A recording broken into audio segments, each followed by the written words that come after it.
Olá! O objetivo dessa aula é começarmos a ver então algumas operações de cálculo vetorial diferencial. Essas operações elas são baseadas em um operador chamado operador nabla e elas atuam sobre campos escalares e campos vetoriais. A pergunta que fica é: mas por que precisamos estudar esse tipo de operação? Na verdade, essas operações de cálculo vetorial elas são diretamente aplicáveis ao eletromagnetismo. Então tem várias situações onde os campos elétricos e campos magnéticos se comportam de uma determinada maneira em função então dessas operações. E uma das questões que surge de início é o seguinte: a definição de padronização na matemática. Os fenômenos físicos eles obedecem certas leis. No caso do eletromagnetismo são as chamadas equações de Maxwell, que definem o comportamento de campos elétricos e magnéticos. Mas ao longo da história, então, foi se definindo uma série de nomenclaturas para algumas operações. E uma dessas operações, ou um desses operadores, ele foi definido lá em 1853 por esse cara chamado Hamilton. Ele introduziu esse operador, que hoje nós chamamos de operador nabla, mas ele introduziu ele de uma maneira diferente e numa aplicação também totalmente diferente, nesse livro Lectures on Quaternions. Então, ele definiu um operador, que nesse caso é um triângulo apontando aqui para a esquerda, né? Que relacionava então derivadas com relação a x, y e z. E aqui direção aqui desses vetores da base, né? No caso desses quaternions aí que ele estava estudando, né? Mas, enfim, essa nomenclatura eu acredito que seja importante definir porque é com base numa definição e um comum acordo com relação à nomenclatura que a matemática consegue ser universal, né? Esse livro, então, é bem interessante, esse livro do Florian Cajori, History of Mathematical Notations. Ele traz várias questões relacionadas à notação matemática. É um livro lá de 1929 e que também traz essa definição aqui do operador, também chamado operador hamiltoniano. Hoje nós utilizamos esse símbolo, essa letra aqui para derivada parcial, coisa que na época não existia. Esse símbolo foi apresentado posteriormente por outros autores, enfim. Então hoje nós temos aqui, ao invés dessas derivadas totais, temos esse símbolo para derivada parcial. Mas, enfim, essa é a origem do operador nabla. Tá? O que aconteceu com esse símbolo? Por que ele ficou desse outro jeito e por que ele tem esse nome? Na verdade, o símbolo foi rotacionado, né? Ele só girou 90 graus, ele foi escrito então de uma maneira parecido com um delta grego, só que virado, né? O delta é um triângulo apontando para cima, aqui esse operador é um triângulo apontando para baixo. Então, por isso ele também foi chamado lá no início de ATLAD, que é delta escrito ao contrário, né? Nessas tentativas de batizar o operador, surgiram vários nomes. Outro nome que é inclusive utilizado, esse sim, é o nome de del. Então, muitas vezes vocês vão encontrar em alguns livros, principalmente em inglês, essa definição de del. Mas, segundo aquele autor lá do livro sobre história das definições dos símbolos matemáticos, esse símbolo foi chamado pelo Oliver Heaviside em 1891 de nabla. É uma palavra grega e que significa harpa. Então, pela semelhança com a harpa antiga, foi dado esse nome a esse operador. Vejam que aqui eu considerei só o símbolo, tá? Mas eu coloquei aqui uma seta sobre esse símbolo.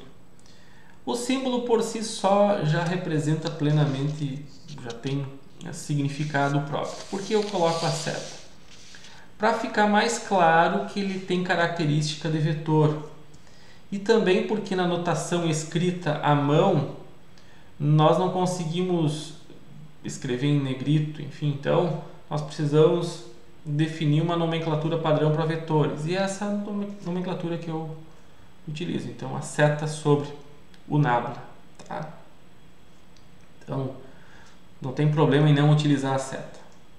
Eu costumo utilizar porque depois fica mais fácil entender como ele atua sobre vetores e escalares de uma maneira mais simples. Mas ele é um operador diferencial, então ele não tem significado nenhum sozinho, mas ele é um operador que atua sobre campos escalares e vetoriais e que tem característica de vetor. Então, por isso, ele tem esses vetores unitários indicando direção.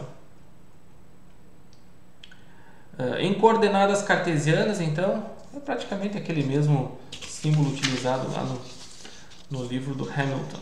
Né? É a derivada parcial com relação a x na direção do vetor unitário a x, nesse caso, né? Mais derivada parcial com relação a y na direção do vetor unitário y, mais derivada parcial com relação a z na direção do vetor unitário z. Então, ele sozinho não tem significado, mas atuando sobre campos escalares e vetoriais, sim. Se o campo for descrito em coordenadas cartesianas, utilizamos essa expressão. Se o campo for descrito em coordenadas cilíndricas, nós precisamos dessa outra definição aqui, que pode ser obtida a partir da primeira. Basta fazer aquelas transformações de variáveis de um sistema de coordenadas para outro. Vocês também conseguem chegar nas deduções do operador nabla para coordenadas cilíndricas e esféricas. Mais uma vez, vocês não precisam decorar essas expressões são sempre disponibilizadas, né? Eu não quero que vocês decorem isso, eu quero que vocês aprendam a utilizá-las da maneira correta. Tá? Então, o operador nabla em coordenadas cilíndricas está relacionado então a derivadas parciais com relação a ρ, φ e z na direção desses três vetores. Tenham cuidado porque algumas vezes surgem termos multiplicativos. Nesse caso tem 1 sobre ρ, um pré-multiplicando. Então esse termo não participa da derivada, ele pré-multiplica. E aqui também tem dois termos pré-multiplicando os componentes a θ e a φ. Então aqui 1 sobre r e 1 sobre r seno θ. Aí as derivadas parciais. Então esse é o operador nabla descrito nos três sistemas de coordenadas que nós vamos utilizar em eletromagnetismo, os três sistemas mais comuns. Para que serve o operador nabla? Ele é útil na definição de algumas operações, nessas operações que nós vamos ver agora. Definição do que é gradiente de um campo escalar. Então, pela nomenclatura já fica claro o resultado. Por exemplo, se o campo é escalar e ele tem o nome de V, quando nós aplicamos o operador nabla ao campo V, é como se estivéssemos fazendo a propriedade distributiva aqui. Então, é a derivada parcial de V com relação a x, y e z, apontando nas direções a x, a y e a z. A definição de divergente de um campo vetorial, a definição de divergente utiliza esse ponto. Então, esse ponto lembra a definição do produto escalar. Não tem nada a ver com o produto escalar, mas lembra matematicamente e é assim que funciona também o cálculo do divergente.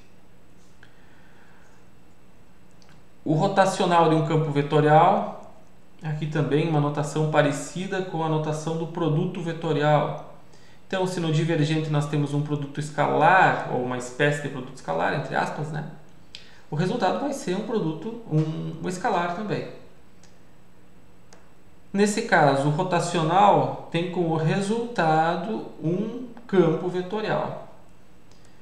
E por fim, então, a definição do que é laplaciano de um campo escalar é relacionado então a derivadas segundas com relação a x, y e z em coordenadas cartesianas desse campo vetorial V. Nós vamos ver cada uma dessas operações, como elas atuam, como elas funcionam e também interpretação física, porque essa interpretação física vai ser muito útil para entendermos por que o campo elétrico e o campo magnético são da maneira que são. Tá? Então, vocês precisam entender essas operações, o significado físico e as expressões vocês utilizam depois sempre recorrendo a formulários para cálculo sem maiores dificuldades.